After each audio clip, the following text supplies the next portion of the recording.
Welcome to National Pension Partners, where retirement planning meets peace of mind. Today, we're diving into the 412(e)(3 plan, also known as a fully insured pension plan. This isn't just any retirement plan. It's the gold standard for stability and guaranteed benefits. How does it work? Simple. It's funded exclusively by life insurance and annuity contracts. This means no market risks, no actuarial assumptions, just ironclad guarantees. Think of it like this. You're a small business owner who hates surprises.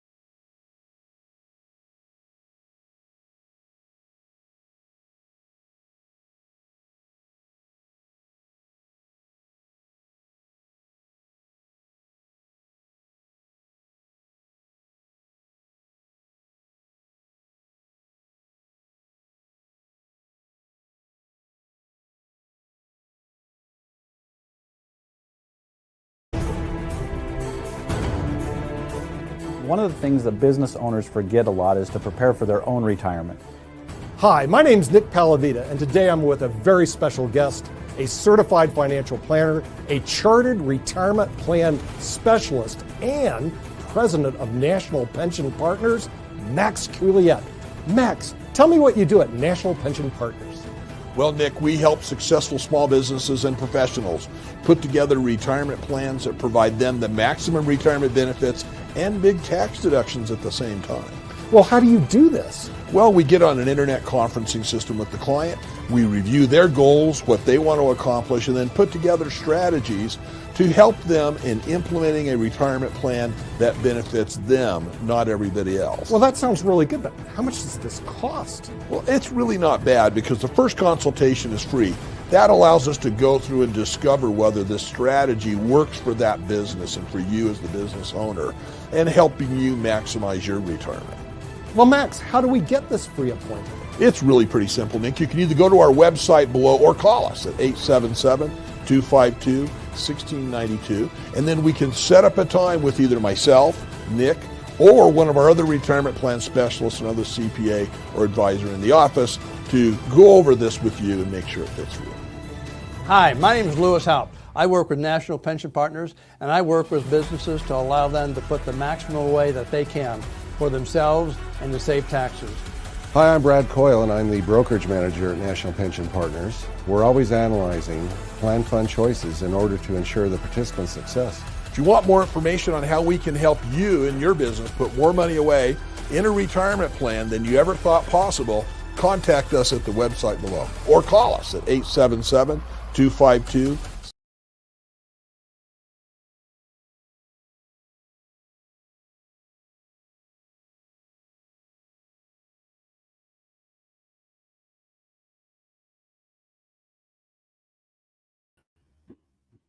Okay, there we go. Some technical problems that we have back here, but welcome this Monday morning and Monday afternoon and evening, depending where you're at around the world.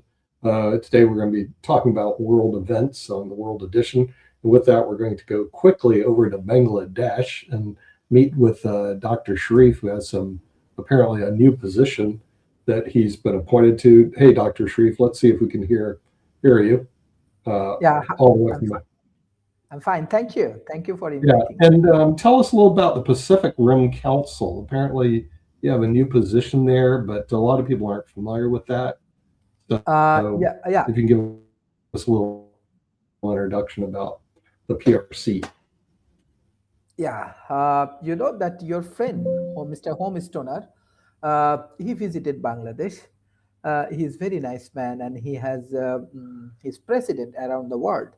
He has president from 37 different countries, including India, Bangladesh, Pakistan, and Nepal, Sri Lanka, and all of the country.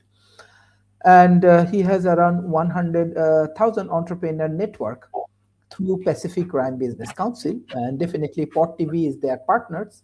And basically through this Pot TV, I know Mr. Home Stoner. He's a very nice man.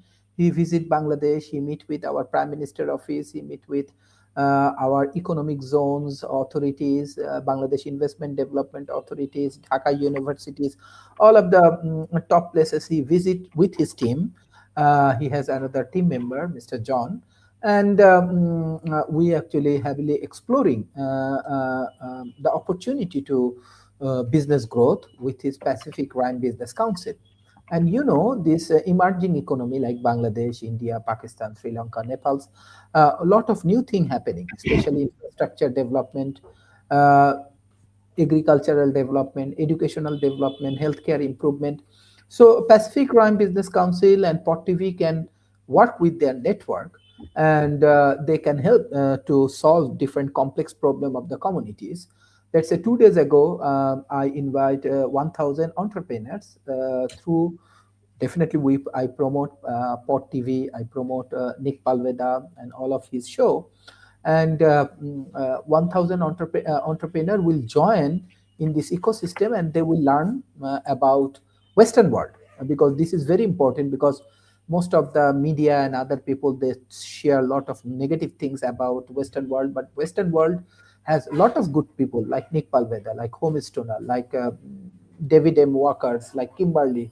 Many good people, they actually help to grow human capacity, what I call talent economy.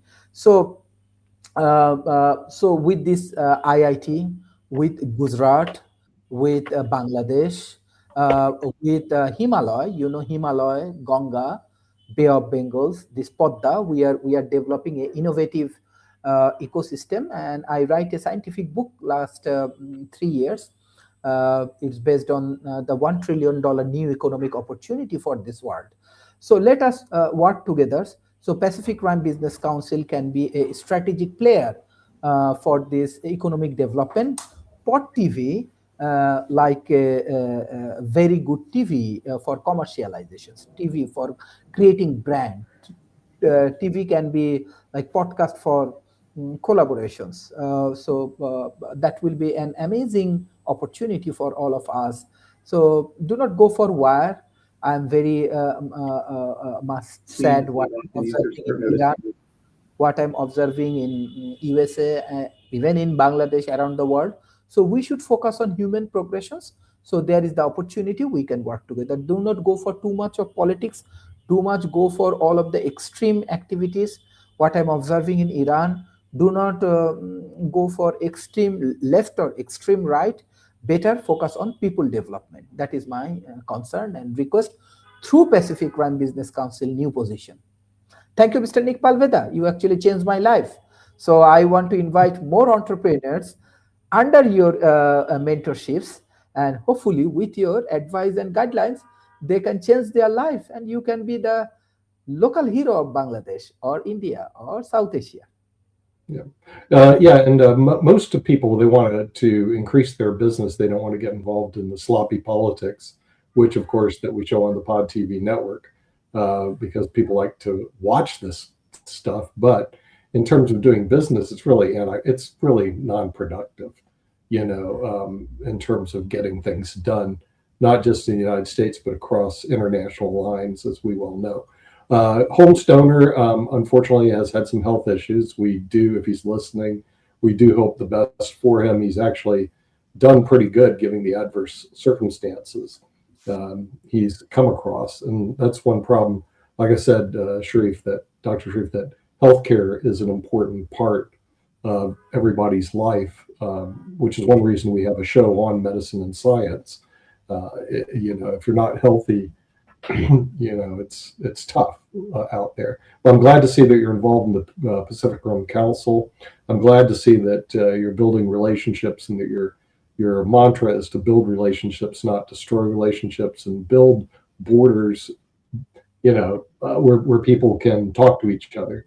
In other words, a world without walls rather than all these crazy walls that exist. So I think that that would be certainly the way to go in terms of the future. Rick is on, so we're going to bring him on right now.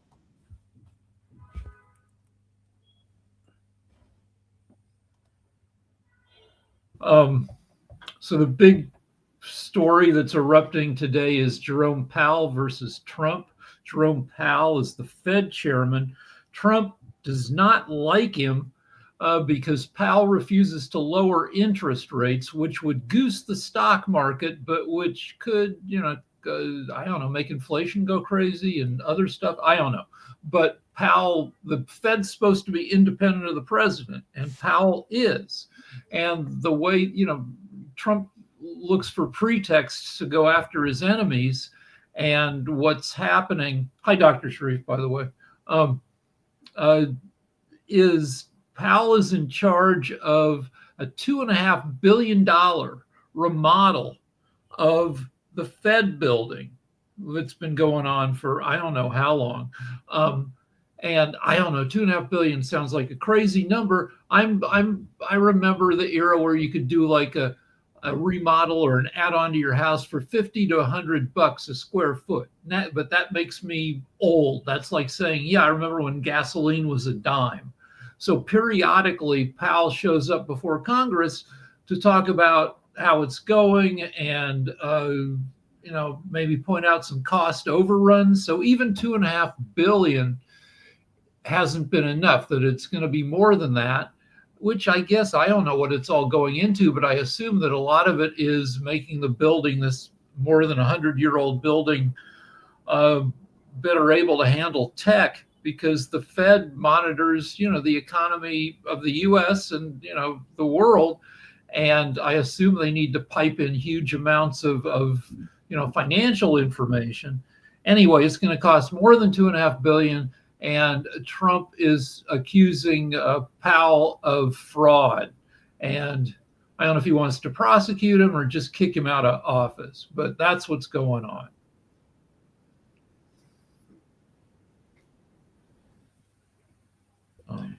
I looked at that, and that's very that statement's very political, Rick. And I'll tell you why. You think $2.5 billion's a lot or $4 billion's a lot? It would be a lot if you're in Bangladesh, but not in the United States of America.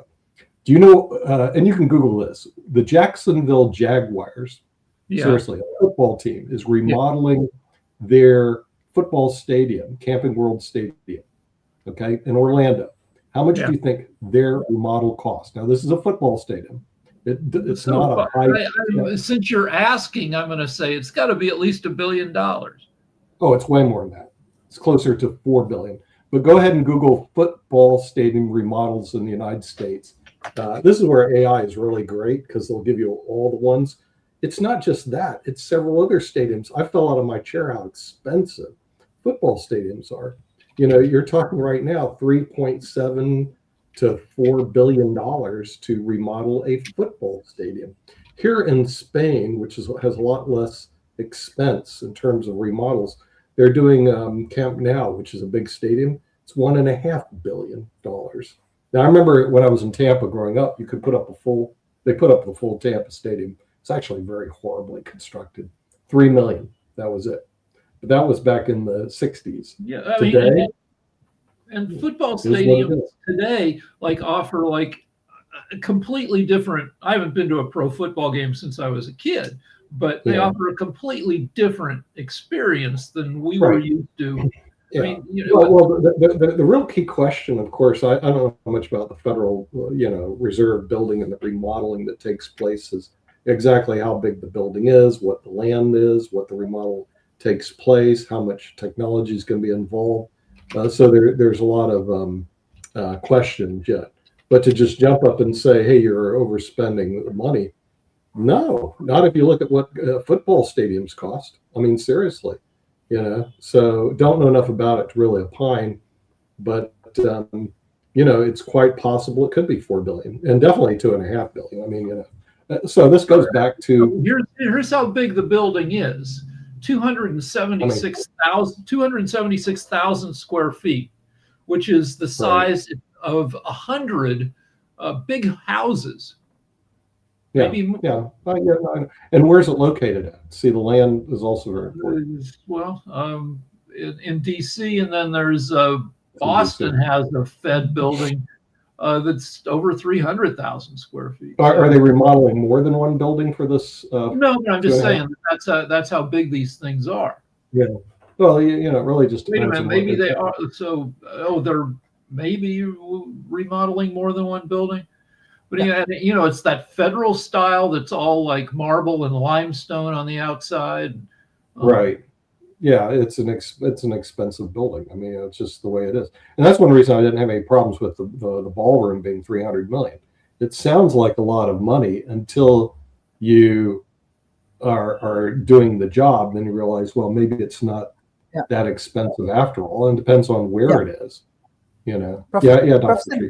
Professor Nick, if you allow me share this content, I can share you very new things. It's very innovative, and we have you see, just recently we do conference in Rajbari where I grow. This is called $1 trillion economy. Even if it's this is 1 trillion. Yeah, you just see. Is this a $1 trillion project in Bangladesh now? Not only Bangladesh. Just help me to understand that. Sure, okay, you know this Himalaya, the glaciers and all of the things is very important in there.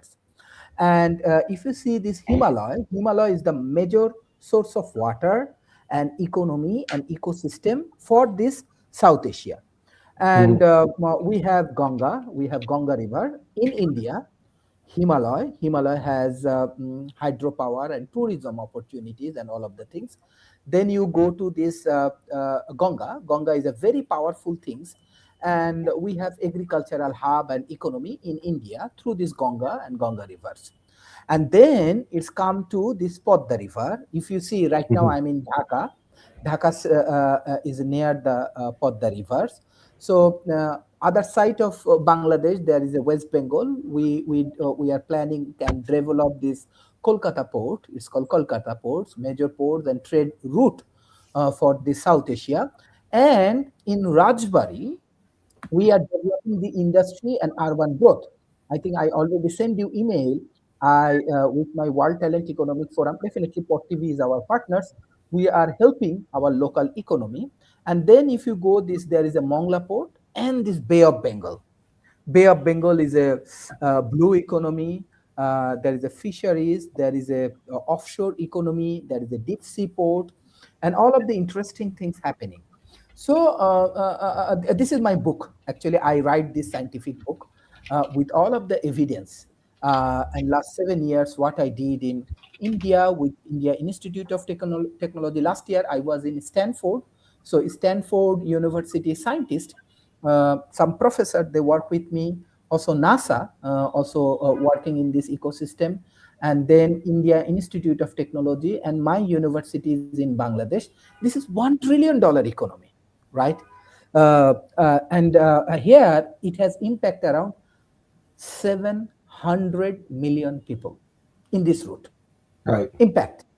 If you, let's say you develop your media and media city or whatever it is, you can directly connect it with 700 million people. So in the tech industry and the AI innovation area, AI data and artificial intelligence play a major role. And most important things, all of the people, 57 to 60% population is actually youth. So you just count, you can create positive economic impact with 700 million people, $1 trillion economy next decade, next 1 year, next 10 years. And that is the things I am working with my community. You can change the world. So I do not know why the politician running behind all of the immigrations, this, that, they are killing, Iran is killing this Islamophobia.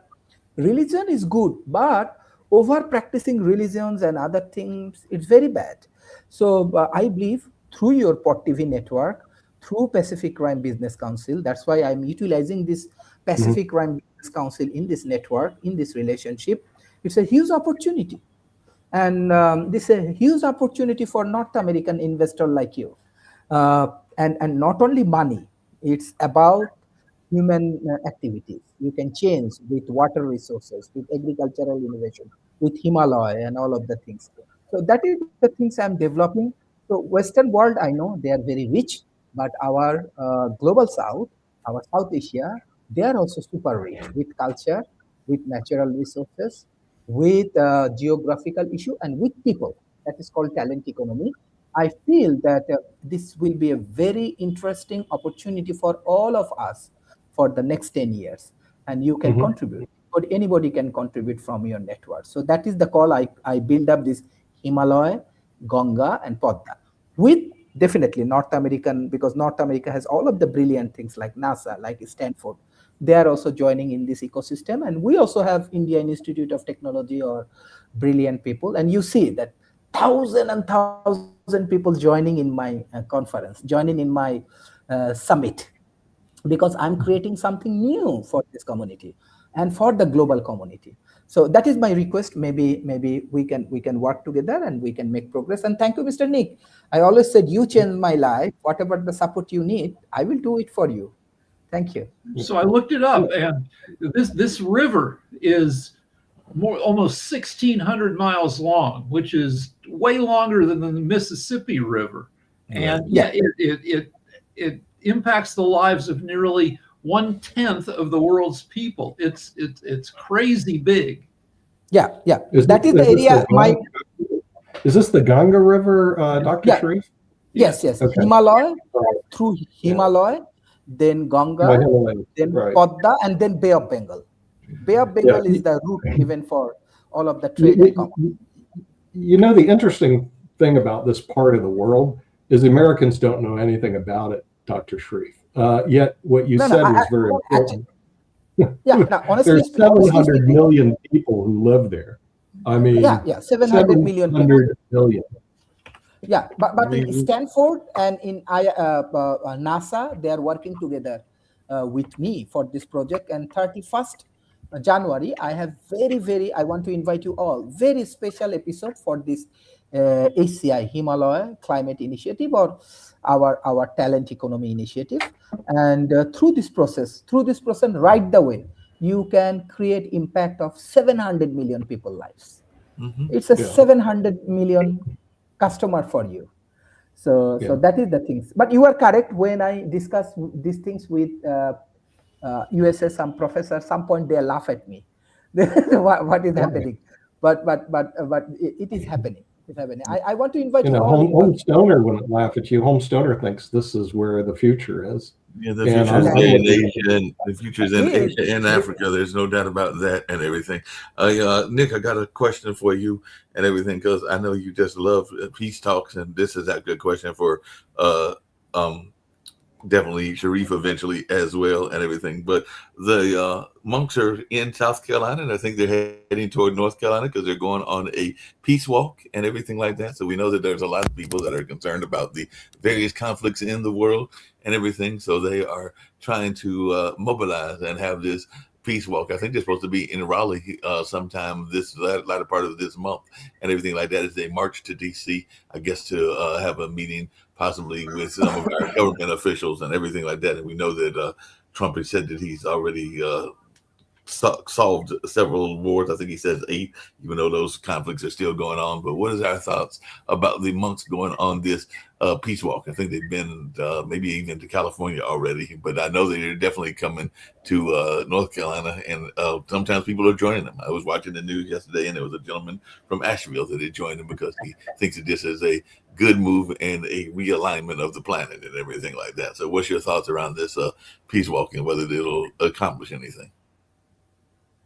Well, it won't accomplish. Monks are often really friendly people, because like in New York City, people know how to talk to each other because they're always face to face on the street. In LA, people have worse communication skills because we're all in our vehicles. But monks, they spend all their time walking around, meeting people every day. So if you run into a monk, say hi to a monk, and you might have a good conversation.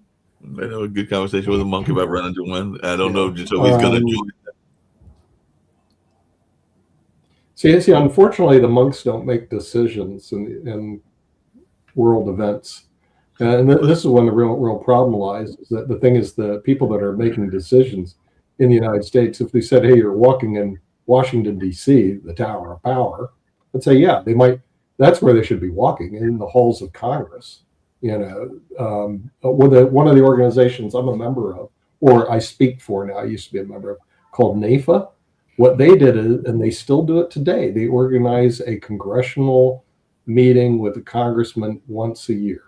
Very important. And by the way, if you want to make a difference, that's who you got to go see. So here's what you do if you want to make a difference.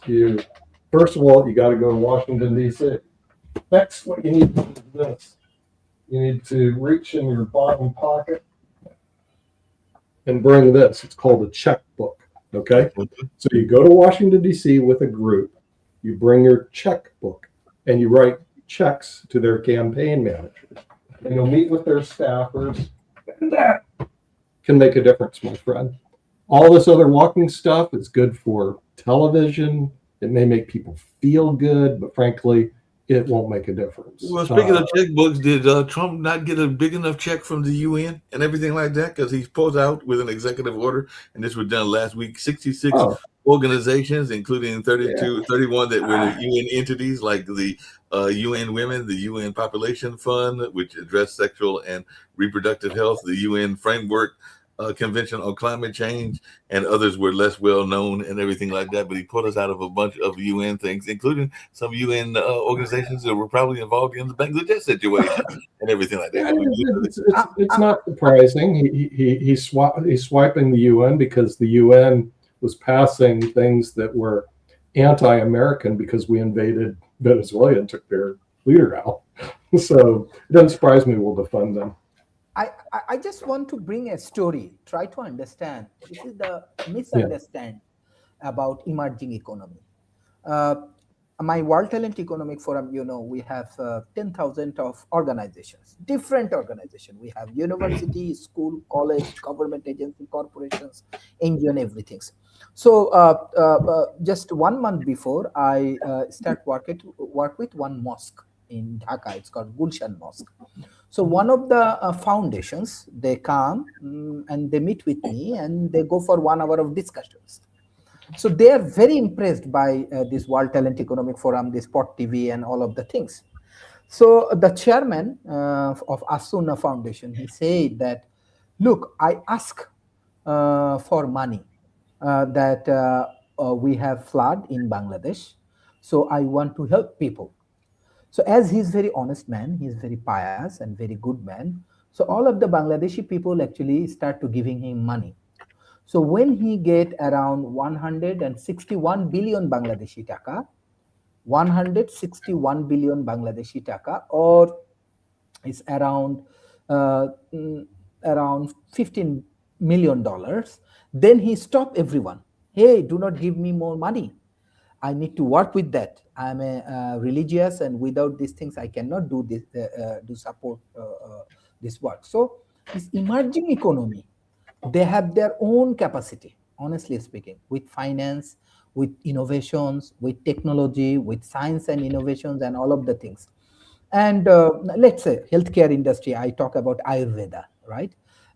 Education system. Trust me, I respect all of you because you are very intelligent and other things. But according to STEM education, like mathematics, like science, South Asian people are very good.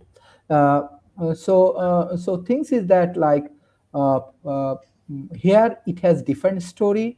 This is not like that without United Nations, country like Bangladesh, they cannot survive. We are going for graduation. Yes, we have financial lot of challenge. We have technological challenge, but as a human, I do not want to present myself, but my people, my Bangladeshi people, they are very good. I think Mr. Homestoner, he can talk. They are very good in terms of their heart. They are very open-minded to help each other.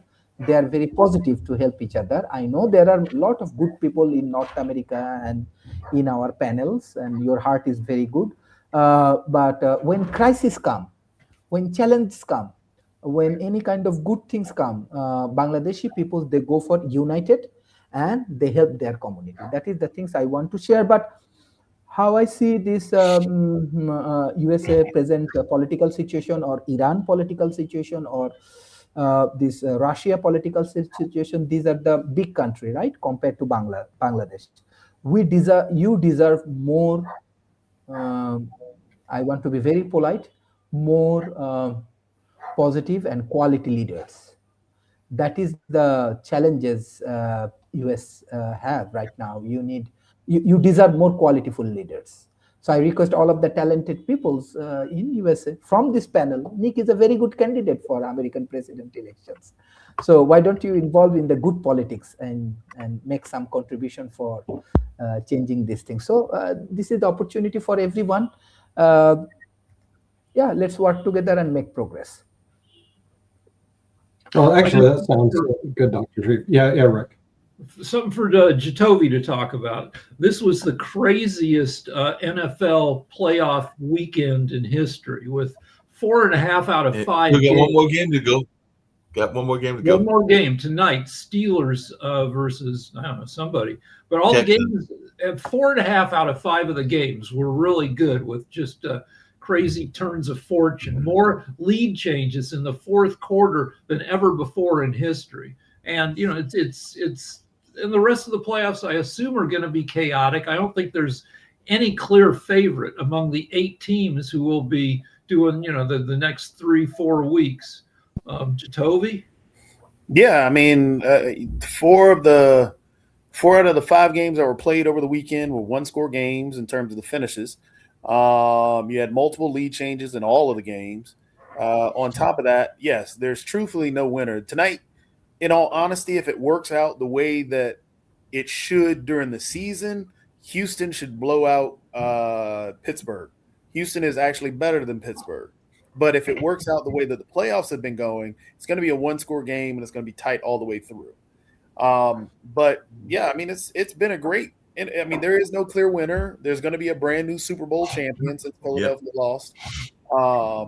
And plus, if you think about the actual playoffs themselves, the only considered top quarterback that's left is Josh Allen, because Josh Allen has been considered with Lamar Jackson, Patrick Mahomes, as the best quarterbacks in the league. Well, we're forgetting about everybody else, because honestly, Caleb Williams looks like the best quarterback in the league, especially in the fourth quarter because of his. He scored 25 points fourth quarter.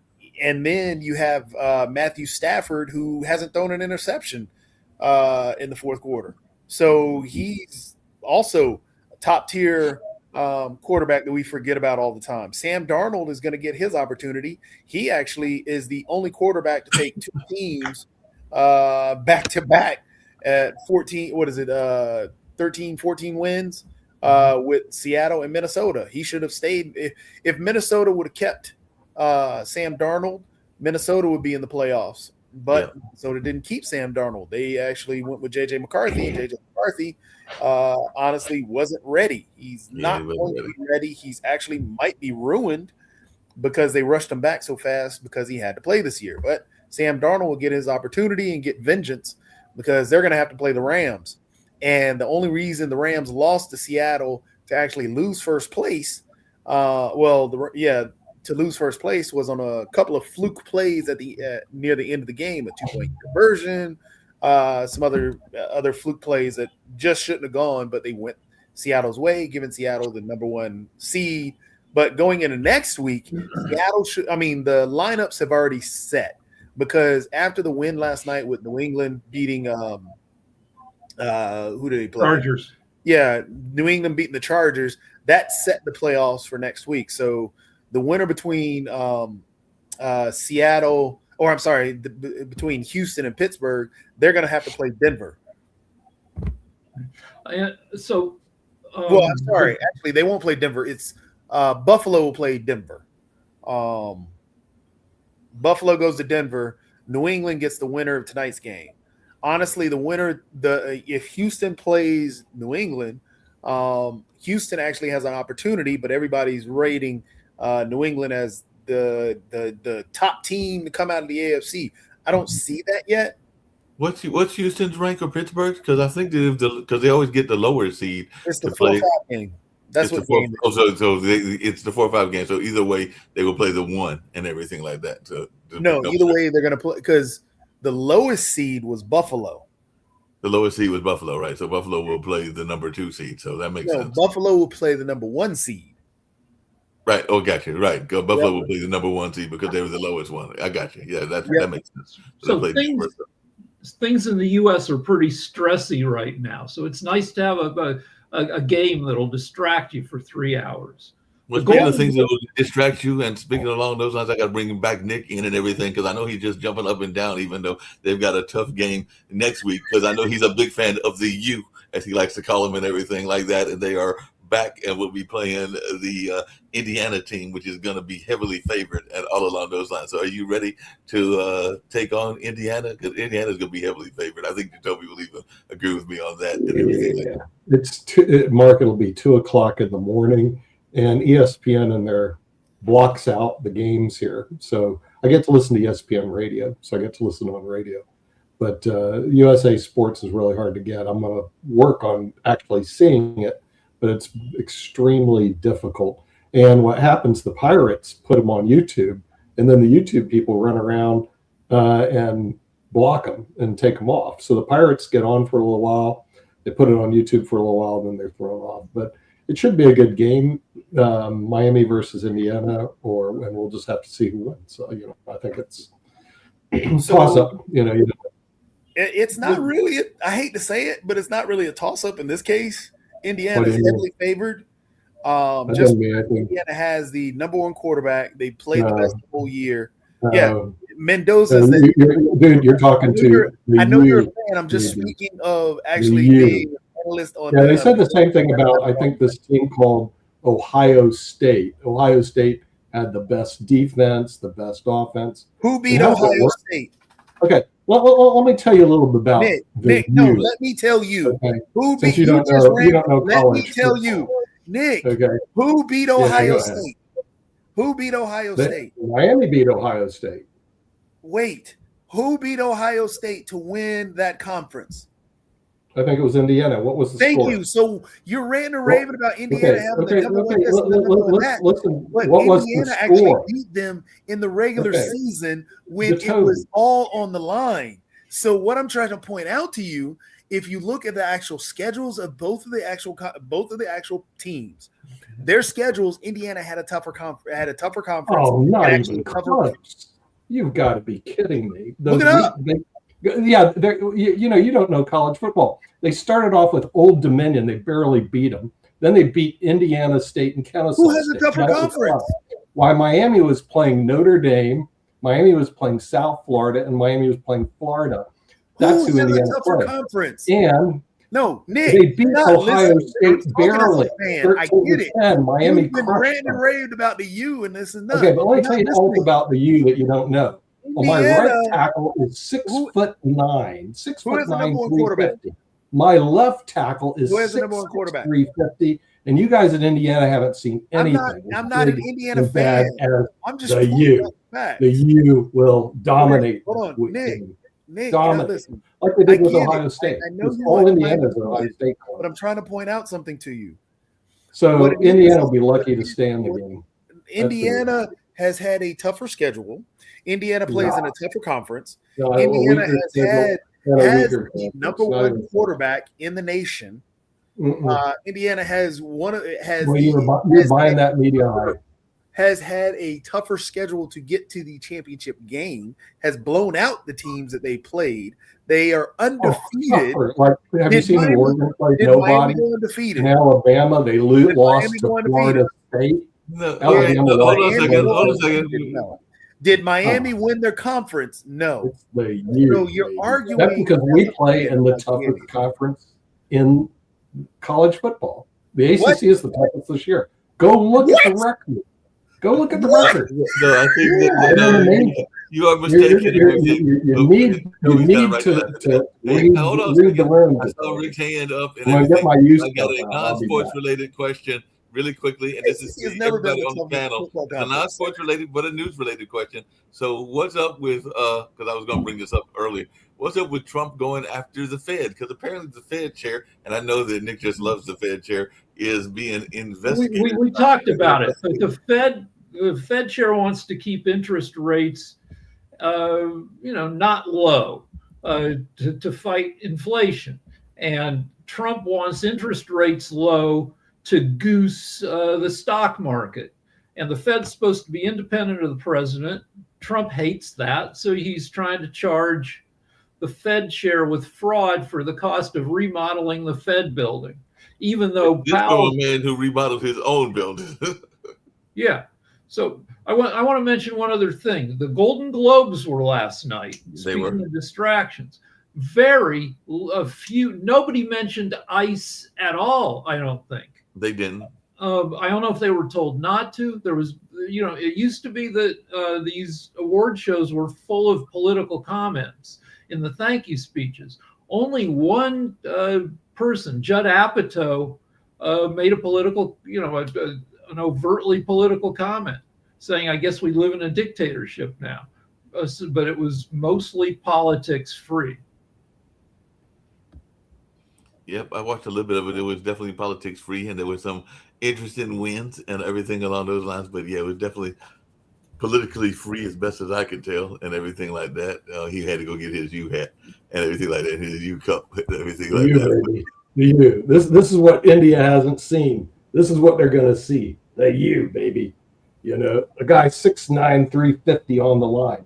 Go look at Miami's line. There was in the monologue. There was some big guys there. All right, slightly political stuff where Nikki Glaser called CBS News CBS News, even though the show was on CBS, but she ripped CBS News for going MAGA, basically. Oh, they're MAGA now? Yeah, they brought in this woman, Barry Weiss, who is very right-leaning, and she spiked a story on 60 Minutes about Trump's torture, sending people to foreign torture prisons. So they had it may never air. She's changed the direction of their news, and it's much more right-leaning. Yeah. But see, that's the problem with the news. It's all bad stuff. And see here, Dr. Sharif is bringing good stuff to the network. He's bringing in the ability to recreate an area of the world that has 700 million people to make it an economic hot zone, which is actually moving in the positive direction. Unfortunately, a lot of stuff, especially on politics, they all move in the bad direction. I mean, they don't help anybody. Let's face it. Let's go look at the war in Ukraine. How does that help anybody? It doesn't. It's garbage. So the sooner they get over that stuff, the better, and move on and do something that is positive. But I did find something interesting by T.J. Walker, who's on the network, who does Filtered, for those who haven't seen it. Shows up right before this show. He goes, the problem with American housing cost is our houses are too big. In other words, it used to be the average size house was 1,200 square feet. Now it's 2,500 square feet when contractors build it. And he's got a point, because in Spain, the houses are small. They're about 1,200 square feet, 800, 600. So the housing cost is $400,000 for a house, which should be 200 or 180. But you have to have your expectations work toward thinking of 1,100 or 1,200 square foot home, not a 2,500 square foot home. And unfortunately, the average size of houses in the U.S. has doubled since the end of World War II. Yeah. And what T.J. Walker was saying is that's the problem. The problem is the houses have doubled, but your salaries haven't. So, you can't afford a home that you can't afford. So what you really need to do is think differently and get a home that's 1,200 square feet and make it work.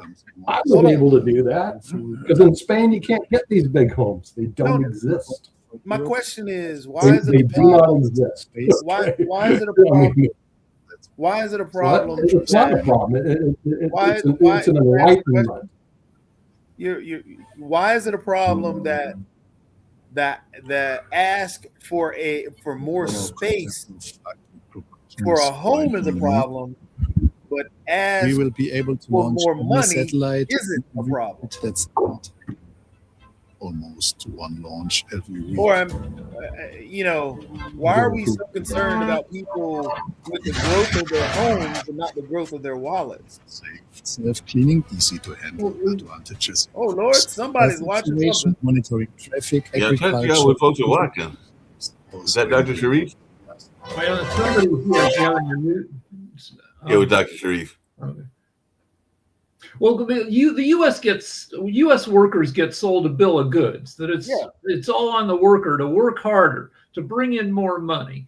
Yep. And when the other nations, most of the European nations are like, yeah, well, the productivity has increased fivefold since World War II, and the workers should get some of those benefits. In the U.S., most of the benefits from the increase in productivity have gone to the owner class. Well, speaking of workers getting benefits and everything like that, apparently the nurses in New York are not too happy because nearly 15,000 nurses went on strike, and that took place earlier today and everything. So if you're trying to get to a hospital in New York and you need a nurse's care, you might be in trouble because 15,000 of them just went on strike today, because I'm sure they're asking for more robust staffing levels and higher pay. So the strike comes 3 years after a smaller job action, one significant gain. So they did a good gain, but they don't feel like they got enough gains and everything like that. So it looks like there is definitely a big labor showdown in the city's healthcare industry. They're saying one of the biggest ones in decades and everything like that. So it looks like they're trying to force the hospitals to ensure minimum staffing ratios and to make sure that they get some better pay. So what's our thoughts about this story that could impact a lot of folks there in the Big Apple? Well, I'm sure if conditions are sufficiently crappy for nurses to go on strike, the nurses have legit issues. It's much tougher for people to strike in the U.S. than it is in Europe, where they'll strike at the drop of a hat pretty regularly, and it's so I tend to, when people strike in the U.S., it's generally not over bullshit. It's generally because they're facing crappy treatment. We're speaking of crappy treatment in that same line, and we can talk about it on the media show as well. And I know we talked about it before, but that Australia social media ban, because of that, Meta has blocked 550,000 accounts under the new law. So it looks like a lot of teenagers and a lot of young people are not going to be using social media there in Australia, because that's a whole lot of people that is being banned according to Meta. We haven't even talked about the other ones. All right. So Nick mentioned a thing that the news concentrates on bad news. That to make the news, something bad has to happen. So I asked the AI, how fast is the quality of life improving? And AI said the quality of life globally is improving at a steady long-term pace driven by gains in life expectancy, education, and living standards. The global average life expectancy has gone from 46 and a half in 1950 to nearly 72 in 2022. So things are global. I mean, in general, getting better. We just, due to our diet of social media and the news, we only see things going to shit. Yep, that's very true. This is a global story, and maybe Dr. Sharif's got some thoughts around this, but Trump is telling Cuba to make a deal before it's too late and everything. So that came out, I think, yesterday on CBS and everything like that. So apparently he's ready to go after Nicaragua, because I think there was a prisoner exchange with Nicaragua and everything like that. And definitely it looks like he's even telling Cuba that maybe we're going to have another Cuban Missile Crisis. That was back in the 60s, I believe it was, and everything like that. But no, I mean, that was different. That was Russia, the Soviet Union, trying to move nuclear weapons to the island of Cuba, which is 80 miles off our coast, which means if they had nuclear missiles there, they could hit the East Coast within 2 minutes. Oh, yeah, easily. And so that led to a really dangerous confrontation. Though really things aren't much better now, because there are a ton of nuclear submarines that could be lurking as close to our coasts as Cuba is. Mm-hmm. And you can't stop a missile launched from a nuclear sub. It's going too fast, and it's and it's too close. Agreed. It's much too close and everything. But that's why we got Dr. Sharif, who's trying to bring positive people together and trying to make positive change and everything along those lines. So he's doing positive changes to make us a better world, and not just a better country in the sense of Bangladesh or a better U.S. and everything like that. So you're doing some positive things there. Basically, like, look, I'm from a politician family. So I learned from my father actually how to think about the community, how to think about the people, how to contribute for the people. And definitely, I'm very blessed by the Western world. Last 15 years of my journey, I get a lot of support from Western world. I learn new thing. I grow. I try to understand the communities, and it's give me opportunities from global North. I learn, and I can understand the global South. And when I start contributing in a positive way, why don't we build up our own ecosystem? Why don't we build up our urban plan? Why don't we improve our educations? Why don't we improve our healthcare? Uh, I get very positive response. I'm blessed by the people. People can understand. So I'm not a politician. I do not have any plan for engage with the politics.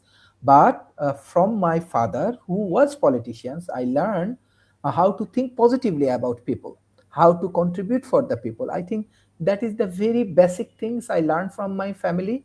And I think even I'm very small man, I want to be down to earth. How I meet with the people, how I engage with the people. People has lot of positive energy, both from South Asia and from North America, from Africa, from South America. So I think that the political strategy, leadership development process, what I'm doing with North America and Japan, it must need to change. We need to bring, there are a lot of talent, lot of good people around the world. Even in our podcast, you people are great. You have brilliant mind. You have brilliant thought process. So we need to bring them as a leader, as a catalyst, who can solve real problem and who can be leader for their community. That is very small thing, and this way we can fix a lot of problem. And I definitely what is happening in the Iran, what is happening in fact USA is good. At least you have your voice, you can raise your voice. What is happening in this Ukraine or Palestine, I want to see we need more good people who can lead their community and work for their communities and change this world. We need good politician, undoubtedly.